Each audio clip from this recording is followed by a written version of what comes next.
study, and play come together on a Windows 11 PC. And for a limited time, college students get the best of both worlds. Get the Unreal College Deal. Everything you need to study and play with select Windows 11 PCs. Eligible students get a year of Microsoft 365 Premium and a year of Xbox Game Pass Ultimate with a custom color Xbox wireless controller. Learn more at windows.com/student offer. While supplies last. Ends June 30th. Terms at aka.ms/collegepc. Experience a membership that backs what you're building with American Express Business Platinum. Get 2 times membership rewards points per dollar on eligible purchases in key business categories, as well as on each eligible purchase of $5,000 or more, on up to $2 million in eligible purchases per calendar year. American Express Business Platinum. There's nothing like it. Terms apply. Learn more at americanexpress.com/business-platinum. We're all on a different part of our journey, right? So I couldn't possibly have known what I know now at 24. And I'm thankful. I'm just so thankful that I kept following the thread towards health, because everything was really stacked against me to not make it. And my adoptive brother didn't make it. So I can't tell you what the difference is, other than I am pretty tenacious and curious. And those were the very traits that my adoptive parents despised in me. But they're the very traits that really helped me survive. Welcome to DNA Surprises, a podcast that explores the life-altering world of unexpected DNA discoveries. I'm your host, Alexis Auersalt. This show centers the stories of people who've experienced NPEs, or non-paternal events. In other words, people who've learned that their biological father isn't who they thought he was. We'll also hear from adoptees, donor-conceived people, and the families navigating these discoveries. Get ready to follow the incredible journeys that begin with a simple DNA test. This is DNA Surprises. Words have power. Language is how we make meaning of the things we've experienced. For some, having language around DNA surprises, adoption, and donor conception help them feel less alone. And others take it even further, using the power of language to write about their experiences. In this week's episode, I'm joined by Linda Pevac, also known by her pen name, Emma Stevens. Linda has penned 3 books about her life as a baby scoop era adoptee. We discuss her DNA surprise journey and why writing has been a powerful tool in sharing her story. If you're interested in reading Linda's books, they're linked in the show notes. Thank you for sharing your story, Linda. Well, hi there. My name's Linda Pevac, aka Emma Stevens. I am from the baby scoop era, infant adoption, same race, U.S. domestic. There's always like a laundry list of things we go through. I was adopted into a home where there was already my adoptive brother who was adopted from the same adoption agency. And I currently live in Tulsa, Oklahoma. Well, I've had so many reunions and there's been a lot of journeys within the whole journey. I guess I would start with the first DNA surprise would be trying to discover who my first mother was. I basically had to steal my own records because there was a letter that my first mother had written to the adoption agency after I was born. But the whole time she was in the maternity home, she used a fictitious name. And they were encouraged to do that, to not form any relationships and not to ask any too many questions. And I think it just kept everyone sort of isolated. So after I was born, my first mother wrote a letter to the agency and she signed it for the very first time with her real name. And if she hadn't done that, I don't know that I ever would have found her, certainly not in 1987 when all of this was going on, the first part of my journey. Did you grow up knowing that you were adopted, Or did your parents tell you at some point when you were older? How did that unfold? I was told at a very young age, and it was really a story that made me very upset and sad, because all I wanted to know is this person okay that gave me away? Is she okay? Does she know I'm okay? And, I'm like a 4-year-old and I'm crying, and my adoptive parents, they were quite upset because I think in that moment, my adoptive mom knew that I had a soft spot for my first mom. And she was like, how could that even happen? You don't even know her. And here you are crying for a woman that, my parents used to say threw you away. Oh, yeah. Wow. And after that point of finding out that, yes, you're adopted, then it was like, close the book. We're never going to speak of this again. So it was very taboo and very shameful that they made me feel shameful if I ever brought it up. So I very seldom ever brought it up, but I always knew that I would search someday. And I think that we all search in even the most basic ways of looking at our eyes in the mirror, looking at the grocery store. That lady kind of has similar eyes. I wonder if she's my mom.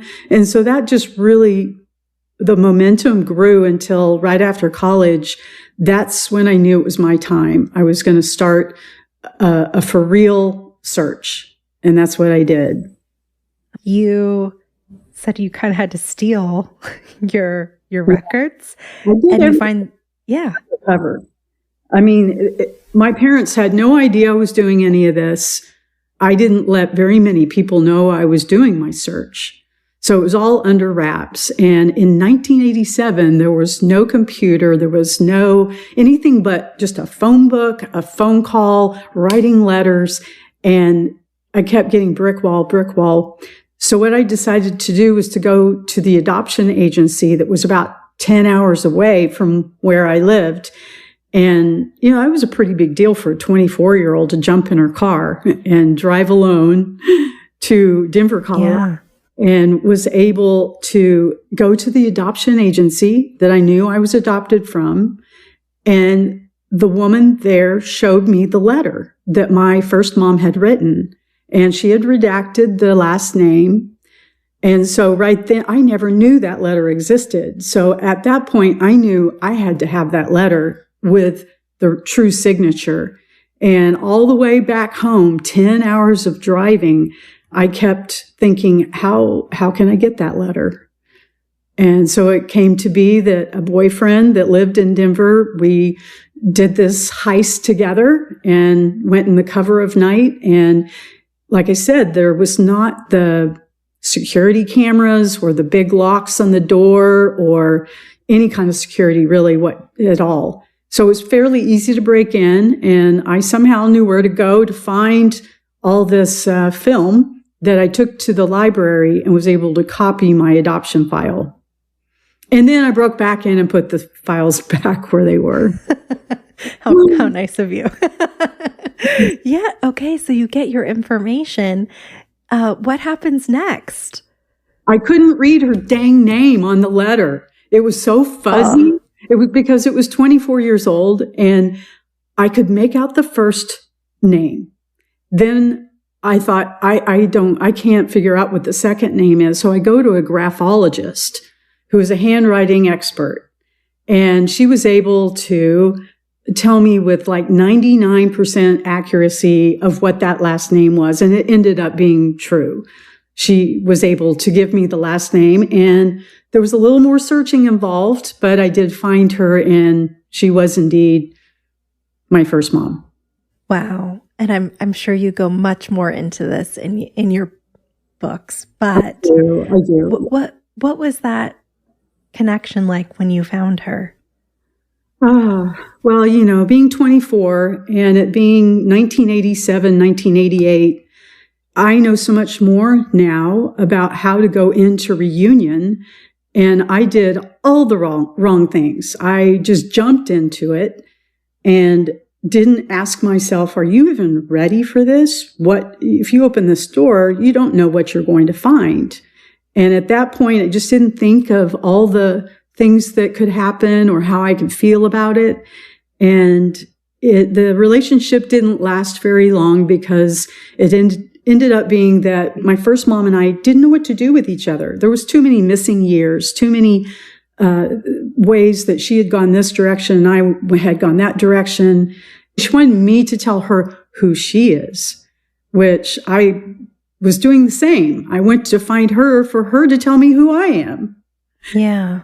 But through the reunion, I was able to see that I found some things I hadn't expected, and I didn't find out some of the things I thought I really needed. But there were some hidden gifts in there that helped me understand. I was really always searching for who I am, and it wasn't about connecting with or being just like my biological family, like I thought was going to be so important to me. That really didn't end up being the most important thing. But I didn't know that. I've heard you refer to your mother as your first mother. And I don't know if anybody else on the podcast has ever used that terminology before. It's kind of intuitive, but do you care to explain a little bit more about why you use that terminology? Absolutely. And I think it's just out of concern and wanting to honor. I know that sometimes people, first mothers hear birth mother and they feel slighted, and that we don't understand all the things they had to go through, all the coercive control that we now know about. And so I try to be very careful with the term. Language is important. And so sometimes I interchange birth mom, first mom, natural mom, biological mom, the mom I grew up with versus the mom who gave birth to me. I try to cover it all to where I know that we're highly sensitive in all our groups, and I just want to be respectful. Yeah, no, thank you for taking the time to explain. I mean, I think it's a beautiful expression, first mom, because there is so much more that goes into it beyond just the birth, right? And birth mother implies birth was like basically the main piece of it, but there was a whole pregnancy and lots of other things that she was feeling and experiencing. So I think that's really kind. Do you refer to your biological father in the same way? Is he your first father, or is he your biological father? I just want to use the right terms. I think I always use bio father for him, and not for any big reason. Or I say paternal father sometimes. Yeah. Okay. So when you found your mother, your first mom, were you curious at that time about your biological father as well? Or was it mostly about finding your first mother? Well, I think in my growing up years, I fantasized my ghost kingdom was really all about my mom, my first mom. But when I did meet her, finally, that was the first question I asked, because I had also stolen my unamended birth certificate, which had her fake name on my birth certificate, but there was a gentleman's name on there under the father. And I wanted to ask her if that was a true name. So she gave him up and gave his real name, but yet she gave herself a fictitious name. So I just needed confirmation, or at least what at that time, who she thought the bio father was. There's kind of a story there. Yeah. As often turns out to be. Okay, but I have to stop before we move on, because you mentioned another term that I'm not sure all of the listeners would be familiar with, ghost kingdom. Okay. Can you talk more about what a ghost kingdom is? Absolutely. It is a phrase that was coined by Betty Jean Lifton, who was a pioneer in the adoptee community in the 60s, 70s, maybe even starting in the 50s, but she wrote a book. And she talks about the ghost kingdom is where you grow up adopted and you've been, grafted onto this new tree that is not familiar to you. They're strangers. It's a tree of strangers to an adoptee. And so the ghost kingdom is us having a fantasy life, a rich fantasy life of who would I have been if the trajectory of my life hadn't been changed. And so you kind of play both parts of the present of where you're living and then what would have happened. And you're like, is that my mother in the grocery store? Is that my father? Looks like he has the same, musical talents I have. I wonder if that's my father. So that's the ghost kingdom. Yeah. And I think a lot of people in the DNA surprise community can probably relate to that. I think for NPEs, especially if you didn't know or find out young growing up that your one or more of your parents wasn't your parent biologically, as adults, I think we often end up in these what if situations, and it's not exactly the same, but I think it's like a similar experience of, Yes. oh, I could have had this very rich life, or like what you said about being in the grocery store. I remember walking through and like, if I saw somebody that I was like, oh, could they possibly, I don't know, what if I'm related to that person? Like that same feeling, because you'd felt so detached from the truth of who you were. So that's interesting. Thank you for sharing. Absolutely. You mentioned that you had curiosity about your biological father, and she gave you the truth maybe as she knew it. But what happens as you start to uncover more? Well, she couldn't really confirm or deny if the name was accurate or not. So after that meeting of me, I had to meet her in California. So I'm 24 and I'm going to a lot of different places for that age. So when I came back home, I decided to start researching the name that I had from my biological father.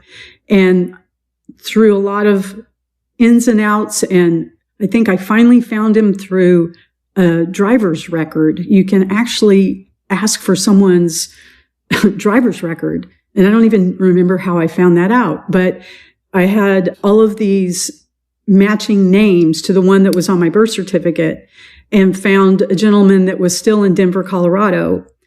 And so I called him, and he admitted to remembering my first mother, but he was saying, please come talk to me, but I'm not your biological father. So I make that trip again, and I go spend like an hour and a half with him, and he continues to say, I'm not your biological father. I only wrote my name on your birth certificate to help out a friend, which was my first mom. And I said, Okay. Really? Who does that? Why would you do that? And he really didn't have a good answer, but I was 24 and the man told me that's why. And so I believed him. But looking back to this day, he hugged me in a way that is like a lost loved one. And why did he even spend that time with me? I kept wondering, why is that? And then the last thing that struck me about that meeting with him is that he had the same eyebrows that I have. Of course, I've trimmed mine, but he had some wild black German eyebrows. And I was like, that looks very familiar. Did you feel like when you met him, you could still be my biological father? I mean, you said you believed him after he told you that, but did you feel like maybe he was? There was a little part that I held back. I was very much a people pleaser at that age. And so the man, he was, my elder. He was probably in his 50s, I guess, and I was 25. So I believed him, yeah. But there was a little part of me that held back because of those little things that I noticed about, that seemed to be similar and familiar. And then there was the hug. And, but after that, and decades went by, I believed him. And I never found anything to the contrary to say otherwise. So at that point, I was just kind of put it on the shelf and thinking, this is just something I'm not going to ever know for sure. Wow. So this was in the 80s when you met him? Yes. Okay. So before commercial DNA testing. And so I imagine you were kind of at a dead end. Like if your first mom is saying this is who it is, and he's saying, no, it's not, you're kind of left to just move forward. How did that affect you? Were you able to just accept it and make peace with never knowing, or was that a process? Well, I think the best way to answer that is that I got married and started having babies. I had 2 children. They're adults now. And I was all about raising them. I was completely a mom and trying to wrap my head around that. So it didn't leave me a lot of time to daydream or be in the ghost kingdom about who my first father was, or did he tell me the truth, or did he not tell me the truth? So it wasn't until my daughter was in her master's program. So she was, 24, and I think she had told me she did her DNA, and she called me one night and she said, "You're not going to believe this, Mom, but I just got my DNA results. And there are a lot of people that I'm matching up with that I don't know who they are." And it was like one of those moments where you just feel like everything just kind of whooshes, like, whoa. Mm-hmm. And I thought, why have I never done my DNA? I just couldn't fathom why I hadn't thought of doing that. I was the sleuth of the 80s. And so I said, "You send that to me right now. You send me your, and I was able to look at her list. And at that point, I didn't know if they were her father's side of the family or if they were connected to me. So I was making a lot of assumptions in the beginning that they could possibly be my closest relatives also, or were they her father's? We didn't really know until I spit in the tube myself, mailed it off, waited the time that you have to wait. And I got my results on a Mother's Day morning, on a Sunday Mother's Day morning.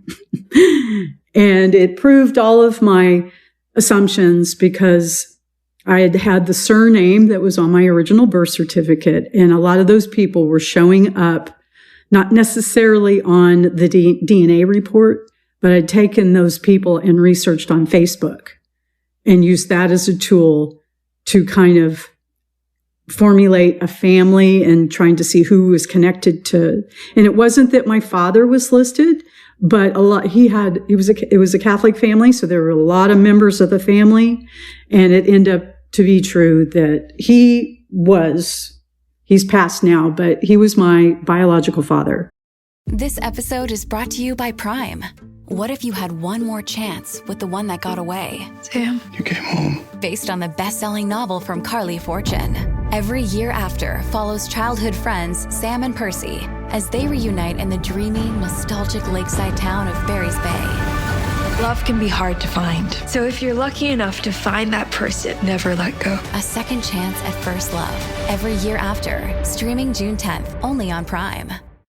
The new LinkedIn Hiring Pro can't clone you, but it can streamline your hiring workflow. From posting jobs to shortlisting candidates to interviewing, LinkedIn Hiring Pro is the hiring partner you need, so you can focus on connecting with the right talent. In fact, small businesses report saving over 6 hours per week. So hire right the first time with LinkedIn Hiring Pro. Post a free job today at linkedin.com/quality.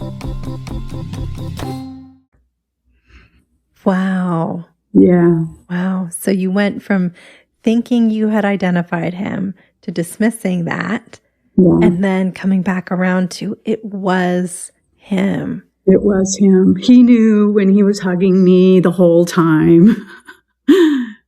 How do you feel making that connection and solving that? I imagine it's like bittersweet because you're getting the truth, but then also he was there that whole time.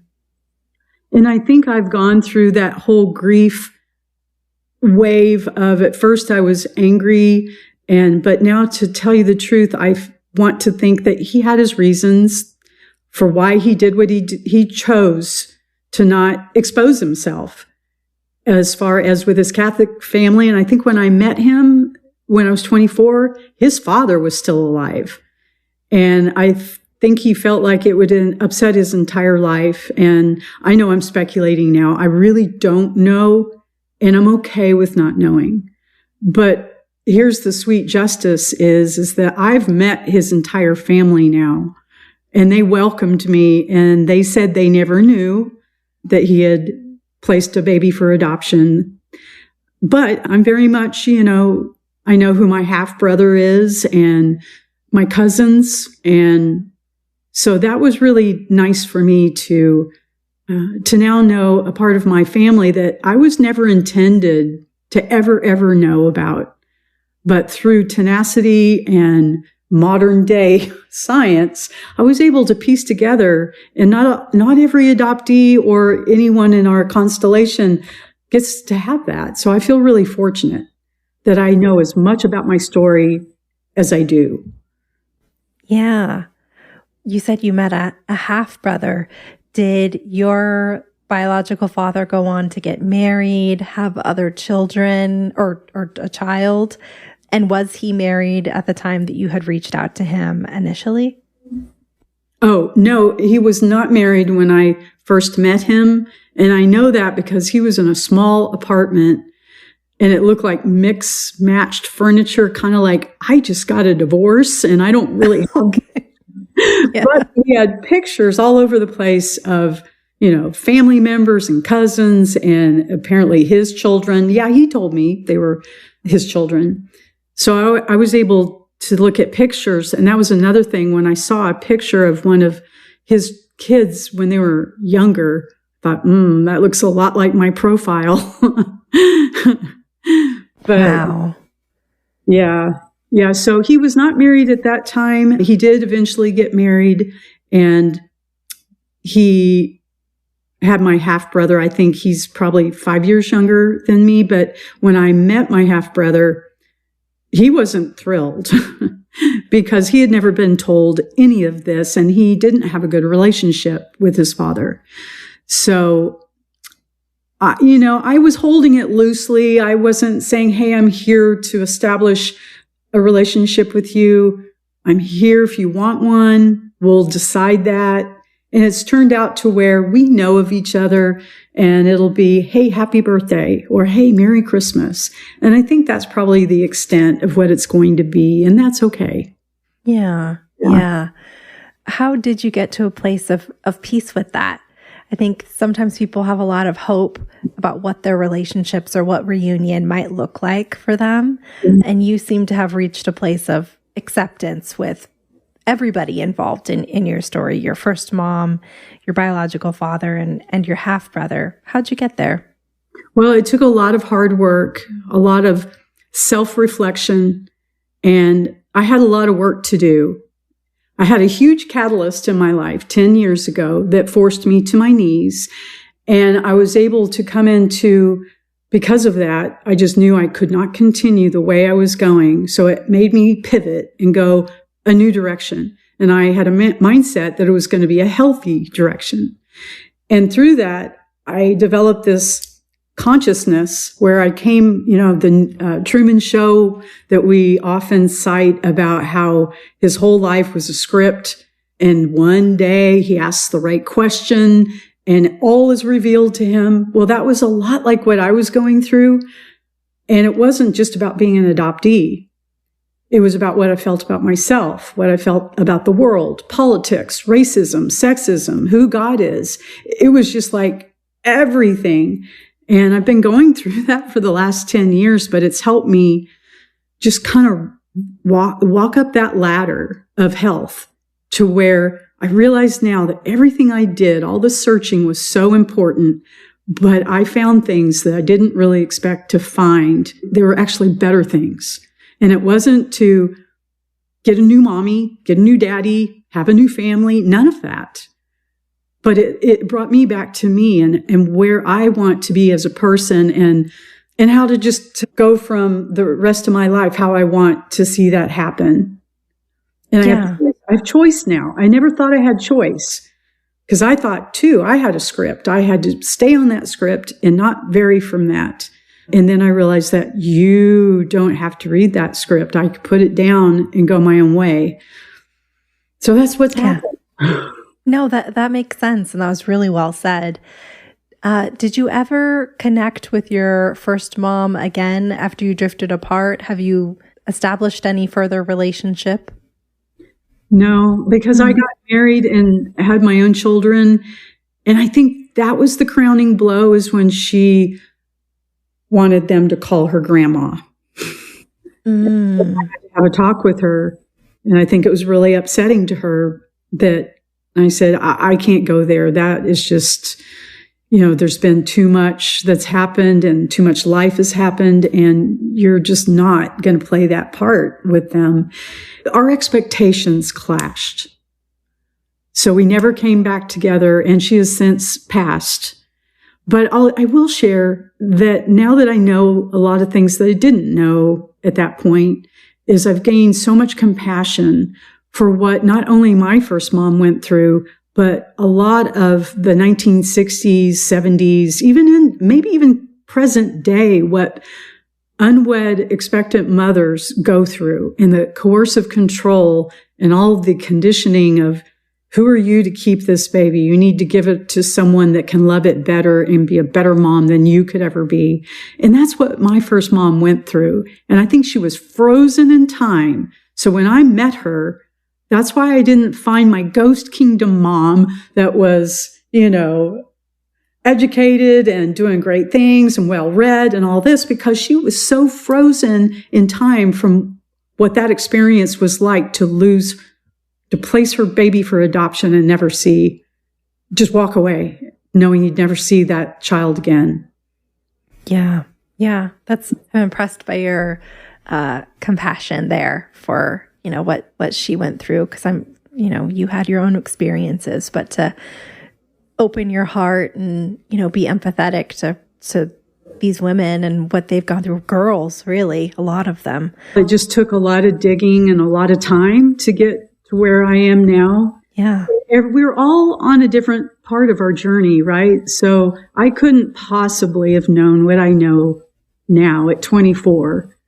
And I'm thankful. I'm just so thankful that I kept following the thread towards health, because everything was really stacked against me to not make it.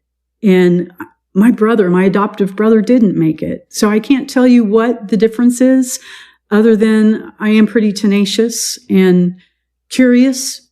And those were the very traits that my adoptive parents despised in me. But they're the very traits that really helped me survive. Yeah. What did they think of your quest to find the truth? They were told by a family member, hey, guess what Linda has done? She's found her first mom. And that was a huge thing when I was in my 30s at that point. And they didn't speak to me for 3 years. I was disinherited, out of the will, out of the family. And the only reason that we came back together is when I got pregnant with my first baby, that softened their hearts. And we decided that with all the other crap, there was love, and it brought us back together. I was very leery of getting too close to them or letting them get too close to my kids, but still, it was how the relationship came back together. Okay. Wow. And did you talk about it anymore after that, or was it? Never. Yeah. Not even when I'm pregnant, right? My mom didn't say anything. No, nothing. Wow. Like others in our community, you have taken your story and turned it into something so meaningful through writing. Can you share about why you decided to write about your experience as Emma Stevens, and maybe kind of a highlight of what your books are about? I knew that I had to tell my story for myself. I didn't ever think that I was going to write a book. But once I learned about a way to tell my story, weaving it through a modality, actually it's a psychological modality, that I thought, I think a reader might really be interested in this, instead of just hearing about someone's childhood. They did this, they did that. But I was hoping that the gathering place, where I create this safe place of a big old oak tree with a swing hanging there, and I invite all the parts of me to the gathering place so I can have conversations with them as a healthy, conscious adult, and kind of like take their grief and sorrow away from them, tell them how much I'm grateful and thankful for what they did to help us cope and survive those early years, but they don't have to do that job anymore. So with that as a backdrop, I'm able to weave my actual story through all of that. And it helped me so much to heal, because I identified who my younger parts were, what they said, what they'd look like, how they felt, and what they needed. Because I think all of us are just running around with our younger parts trying to, drive our bus. And if we don't get to know those parts and realize when it's happening, it really can control your whole life. Mm-hmm. Yeah. So that's interesting. So you said a psychological modality. Is it IFS that you... I mixed IFS, internal family systems, with EMDR. With EMDR, that's how I visualized The Gathering Place, which is the cover of the book with the green grassy hill and the big old oak tree with the swing. And the swing acts as a portal of where my younger parts can swing, and it loosens up their nervous system where they can get in touch with really their story and what they want to tell me, what they've never been able to tell before, but they can tell me now because they feel safe. And that's what EMDR did for me, is I was able to just get in my imagination and create all that.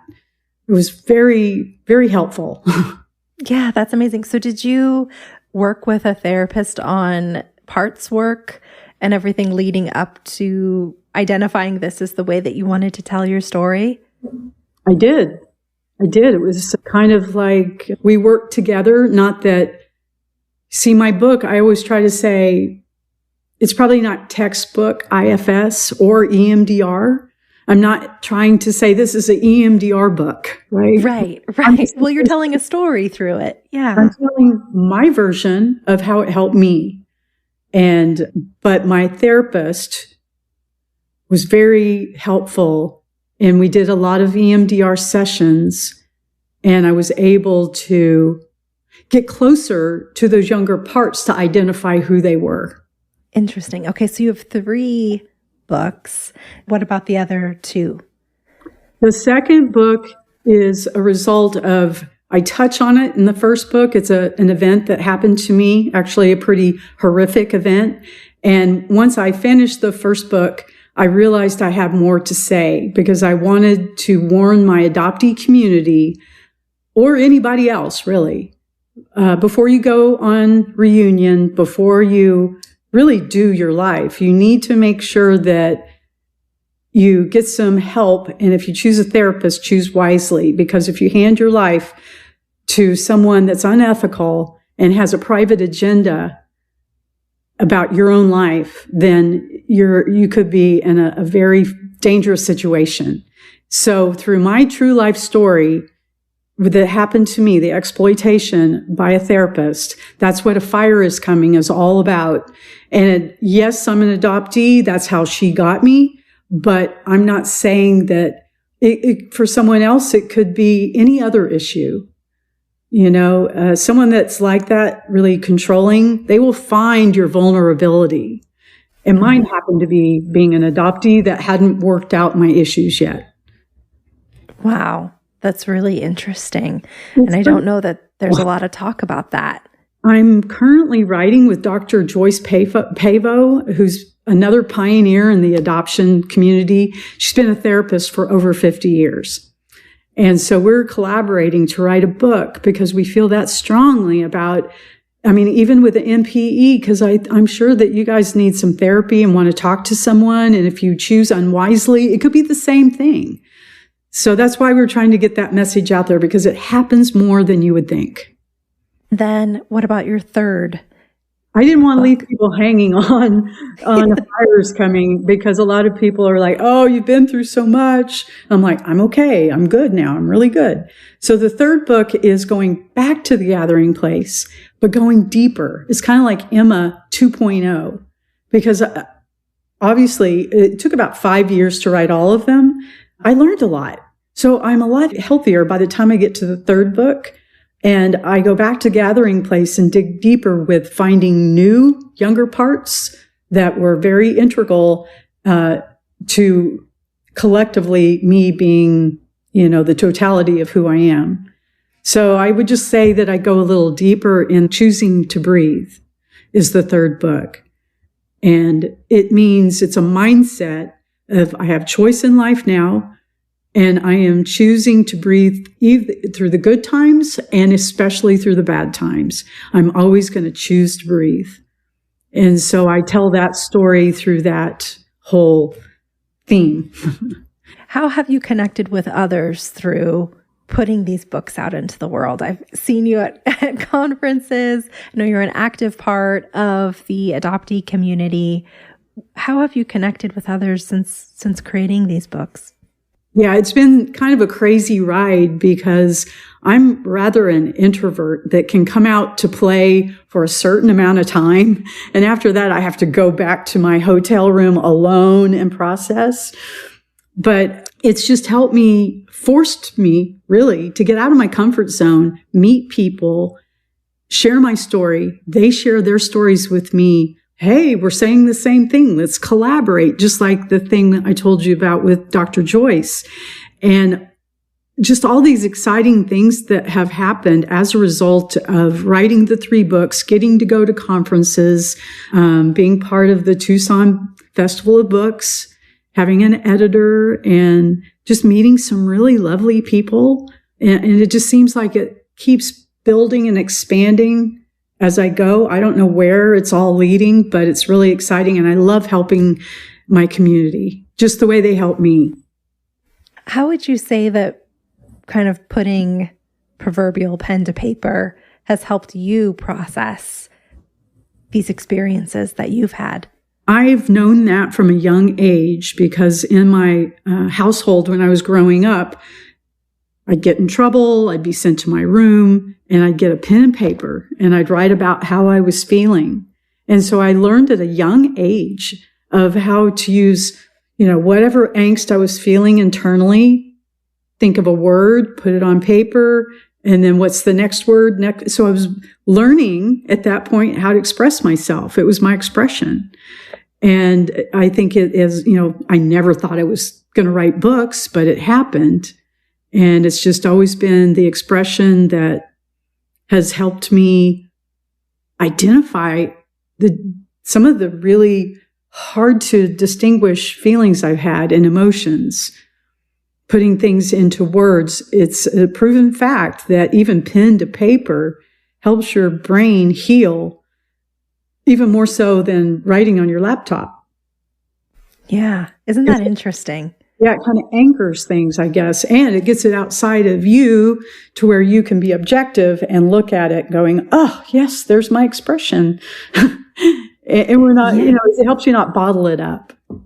Yeah. And I was actually just reading, and I've had someone on the podcast too before, Christine Wolf, where we talked about this, the sort of therapeutic writing or the therapeutic nature of writing, and that there have been studies that have shown that, putting a pen to paper is even more helpful for processing than talking about it, like even talking about it in therapy or talking about it with friends, because when you talk about it, it's more like you're reliving it in a way. Like your brain doesn't get rid of it in the same way as when you put it down on paper.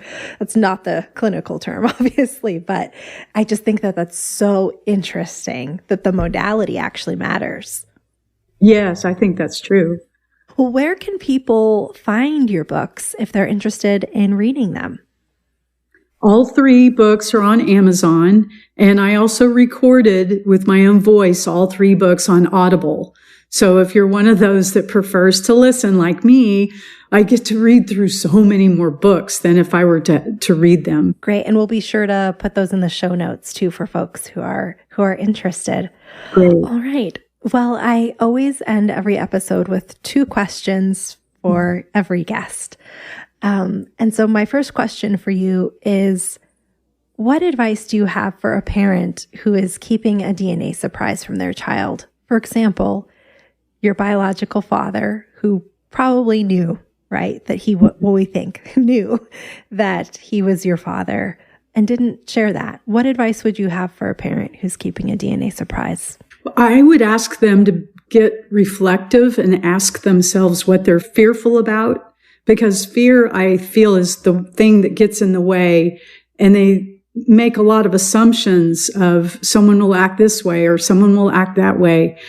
But I think it's worth the risk because our secrets only make us sick. And it doesn't just make you sick, it makes the whole family sick. And that's not true love. If you really love someone, I don't care what your reasoning is, have the uncomfortable conversation in the very beginning to be able to save that relationship instead of having to have the conversation that could blow it all apart 30 years from now, for whatever. Do it, get rid of it. That's a healthy relationship. Yeah. Well said. And what advice do you have for someone who has just uncovered a DNA surprise and is embarking on this experience? Well, I think we all like to hear from someone else that has either gone through the experience or you want to go to a therapist that has that in their repertoire of knowing how to help someone with the processes of going through that.